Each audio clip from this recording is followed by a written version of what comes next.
இந்த நாட்களில் நீங்கள் என்னுடைய வாழ்க்கை சுற்றி உள்ளவர்கள் ஏற்கனவே கைவிட்டாங்க. இருந்தபோதும் கர்த்தாவே உங்களை தான் நம்பி நான் இந்த புதிய ஆண்டுக்குள்ளே, புதிய மாதத்துக்குள்ளே, புதிய நாட்களுக்குள்ளே கடந்து வந்தேன். உங்களுடைய மிகுந்த கிருபையில் என்னுடைய வாழ்க்கைக்கு தேவையான காரியங்களை நான் சுதந்திரித்துக் கொள்வேன் என்கிற விதமாக நம்பிக்கொண்டிருந்தோம்ப்பா. ஆனாலும் என்னுடைய வாழ்க்கை இப்போ நடக்கிற சிச்சுவேஷன் சூழ்நிலையை பார்க்கும்போது நீங்கள் கூட என்னை கைவிட்டுட்டீங்களே என்கிற விதமாக தான் நடந்துருக்கிறாண்டவரே. நான் என்ன செய்யட்டும்? இல்லைனா என்னை அழிக்கும் வண்ணமாக, என்னை ஒடுக்கும் வண்ணமாக ஒரு பலவீனமாக இருக்கட்டும், ஒரு கடன் பிரச்சனை, நான் தேடி சென்ற ஒரு வாய்ப்பு எல்லாமே என்னை விட்டு விலகி நான் ஒடுக்கப்பட்ட ஒரு சூழ்நிலையில் இருக்கிறேன். இதை தாண்டி நான் என்ன செய்யணுன்னே தெரியல என்கிற விதமாக கலங்கி போய் இருப்பீங்கன்னா உங்களை பார்த்து கர்த்தருடைய வார்த்தை இந்த நாட்களில் பேசுகிறது ஓசியா புஸ்தகம் 11:8.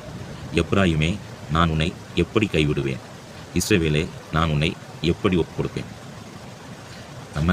நம்மளை கைவிடாத தேவன், நம்மளை ஒப்புக் கொடுக்காத தேவன். நம்ம எந்த சிச்சுவேஷனில் இருந்தாலும், நம்ம கர்த்தருக்கு விரோதமான ஒரு பிள்ளையாக இருந்தாலுமே அவர் நம்மளை ஒப்புக் கொடுக்காத தேவங்க. அவரை நம்பி இருக்கிற ஜனங்களை ஒரு நாளும் கைவிட்டதாக இந்த புஸ்தகத்தில் கர்த்தருடைய வார்த்தையில் சொல்லப்பட்டதாக இல்லை. கைவிட மாட்டார். உங்களுடைய வாழ்க்கை அழிந்து போகிற மாதிரியான துளிர்விடாதபடியான சூழ்நிலையாக இருக்கலாம்.